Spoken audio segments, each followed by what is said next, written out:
welcome to our official traders YouTube channel. Today we're just going to be actually doing a Audcad setup. I have already sent an actual small update onto, or rather let me say I've already sent out an instruction on what are we actually doing on Audcad at the moment. And on that part, I'm sorry for the music behind. I am really in the mood of actually listening to music while I'm doing the setup part. My apologies for that part, but let's get on to the setup. For today, rather let me say on Audcad, what I had looked into actually today was actually the structure, or rather I was more intrigued by what I was actually seeing here to say that, or rather let me not say to see, but rather to actually see that obviously we jump onto the trend line first, having to understand the part of what's really going on in terms of like the trend obviously. And before I can even go to the resisting to the supporting trend, I actually had to understand what's going on in particularly on this two, and I understood that this is a strong high, and sorry for the bar starts passing outside as well, and people are going to work. And this is what this is a weak high. It means it's already 3. Damn. Now having to understand that this is a strong and a weak trend, so it makes a strong and a weak high makes up a weak trend line. So for that fact, we already know the combos. If you have been watching the first episode, I actually would definitely believe that if you have watched the first episode, which I urge you to go and watch, followed by the second, you will definitely now understand what do I mean by when I'm talking about the combo. So now getting back, now we already know that this combo is of a strong, it's of a weak trend. That's why actually price broke above. So I'm taking actually currently the instruction that I gave upon buying a Audcad. It is based off the advantage that we are taking onto the part that actually this current candlestick actually came for a retest, and I'm best believing that it will definitely close above, which is a breakout and a retest to the upside. So hence I am actually taking advantage of actually taking that buy, or rather I have actually started taking that buy, and currently for sure I'm still in a loss. And for now I'm just gonna actually find the stop loss for this setup, but otherwise for now we just have to keep in mind we have already taken the buy, right? So now I needed to go into the 30 minutes time frame just to actually have a look at what's really going on into the smaller time frames, so smaller time frames, we obviously have since when we're expecting a push to the upside, since when we're still expecting the price to go and push to the upside. So the advantage that I actually had to look into was to the part of, rather, or the advantage that I'm looking into is actually highlighting the current strong highs that we do have. Obviously I think I will also jump onto this one, which is the last strong high that we do have, giving us a resisting area, or rather giving us a support, the current support at the moment. So from this point I can tell, or rather we can both tell, since while I'm using supra trading, we can both tell that this was an entry to the upside, which was both a respect of price actually respecting the trend line and also respecting the resisting area support. So obviously from this point, if I have to actually be using the supra RS, it means that the entry was going to be here. But for now I'll definitely just put 2 entries, this one as for the analysis, and for the part that currently we might be definitely in losses, but definitely as for the stop loss, I'll keep the stop loss exactly below this area. So the current stop loss is at let me see, 14 or 15, actually 15 pips below, which is very reasonable and quite good.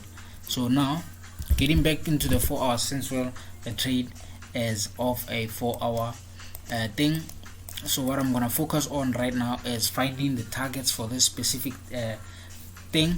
So firstly, before rather just saying that this is just a break above, what I also wanted to look into was the fact that this is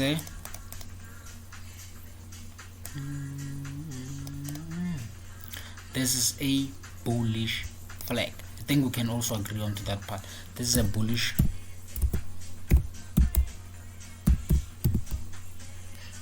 my spelling is right. Hey, bullish flag. Rather, we have the characteristics of a bullish flag for this point. We had a rally and sort of like a smaller and a downtrend, and price actually gave us a breakout. So I'm taking advantage to the part of this is a retest of the where we are supposed to actually take our entries, since we had our breakout. So that's why I'm taking advantage of the setup at the moment. Now, as for the target, firstly, I looked into the part of, or rather I looked into this. We see that actually price was actually in a rally from this point, I mean a drop from this point to this point. So it means that from this point of area, I actually need to focus on a rally from that point to a certain area of algo, right? So where will my target be based off an algo trading, right? It means I will have to use my Fibonacci now, from point of entry to point of exit, right? So I will have to use the 61.8 level, which is the main target that we always focus on. Go and watch the previous videos to understand why is it always the main target. So it means that currently the main target is the fib target, right? Is the fib target. So it's the fib target. So that this is our main area. From this point, I'm definitely going to swing up until that point or that area, right?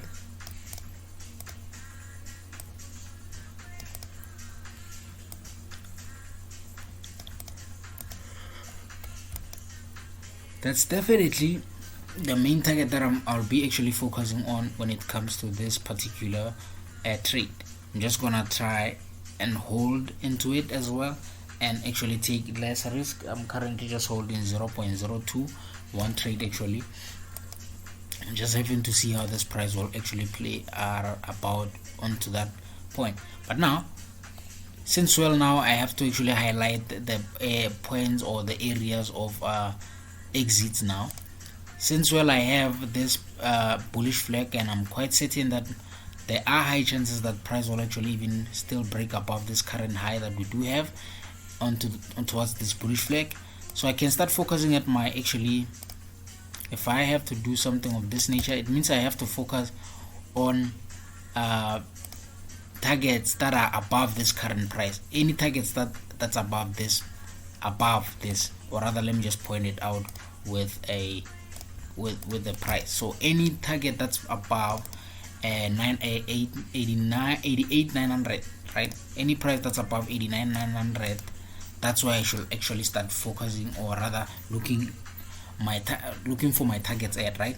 So now, having to check now, I need to use, if I'm looking for a resistance, I need to find I need to find strong highs, the strong highs which I can use as a point of rejection or point of entries to the if price break above those, right? So obviously finding strong now is this I'm sorry for mumbling, yes, I'm sorry for that part. So what you need to understand is, if you're trading using support and resistance now, it's a point of like, if you then have a weak, you can't use a weak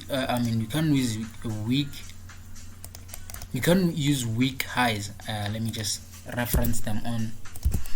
You can use weak highs specifically, because weak highs are meant to be broken. Since well they're weak, understand the part of why are they weak, right? For the fact that they are weak, they have created a weak area zone, so you can't really much focus on weak highs. Rather, if you're looking for a resistant part, you need to focus on strong highs, which is a point of area that has most resistance for price to actually reject to the downside. But then you know that due to market structure, that might influence price to break above that certain area zone that you have highlighted that is built upon strong highs. If price breaks above that, then you know it's a clean strong buy, right? That's what you need to understand. With regards to low highs, like weak highs, if you were to look for a support area and you're using weak highs, it is already determined that the area zone that you have highlighted using weak highs, it's most definitely a weak area. If I were to use this as a weak, you can clearly see that this is a weak area and this is also a weak low. Price also broke below. This was determined that it is a weak area zone for you to focus on. And obviously, even if price did break below, the matter of fact, it was already determined that it was a weak support area. But then if you had highlighted your area zones using strong highs, for instance, if you were to have actually used strong lows, right? If you were to have used strong lows in this format, if you would have to use strong lows, then you would have clearly understood that from the point or from the minute the price had actually done what? From the minute that price had actually broke below this strong support, it was a definite strong sell. That's what you need to understand from that point. Understand? So that's why I'm saying we need to look for our targets at strong resisting areas, right? So now from this point, I only have this and this as the current. Listen to what I'm saying. As the current recent or closer strong resisting area that I can use. Obviously now I can use my rectangular shape to highlight the target properly. Now this is a manual target. I call it a manual target. So you can even clearly see that the manual target is also determining our target to be very valid. It validates what? Rather, it validates the fib target that we're still focusing on, to say that actually even the fib target is actually a small piece higher than the actual manual target. It means that we're still in the price range, so it means that we're gonna have only one target for Audcad, which is that specific area zone, which is let me highlight it. Told you we always use zero numbers now, right? It's 89,350. That's our main target for Audcad.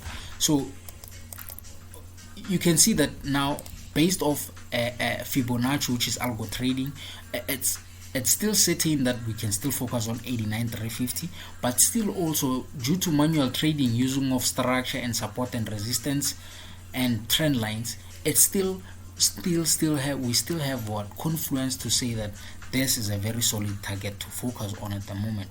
I am not even quite sure how long we're going to hold this, but by the grace of the market, we hope to only hold up until probably, if what I'm gonna do is listen to this, since it's also NFP week, if then price does not reach that area before NFP, I'm still going to hold into NFP the same setup. You understand?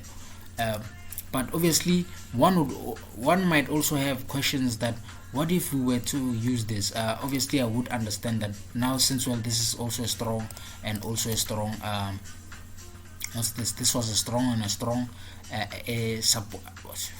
Sorry. Since this was what? Since this was a strong. It can be. Me, I'm also about to make a mistake, so let me just leave it. Since this is only a strong high, but this one looks like it's a strong high, but it's not. Since we said what? Remember, I hope I did actually do mention this, but as I said, go watch the first episode for that much more clarity. But for that matter, this is not a strong high, since strong highs are made up of, or rather highs we focus on a bull bear, and then for lows we focus on bear bull. So for this point, looking at the bull bear, it's weak. but for this one it's strong, so we can't really focus on this. That's why we can't even focus on that. But obviously at this point, just do know that I have already sent out an instruction into the free trading group, and I already told them to actually execute a buy on Audcad. But right now I'm most definitely just gonna update them with terms of the stop loss. The stop loss, we're just gonna put it at around that area. Also, what a coincidence, 88,350 and 89,350, what a coincidence. But I'm definitely going to just hold onto this setup. I will most definitely hope that you guys do definitely enjoy the setups as well, and do make sure to turn on the post notifications, subscribe, comment as well, guys. I'll definitely appreciate that. But otherwise, I hope you are also learning from the other side of the screen. Shout out to you.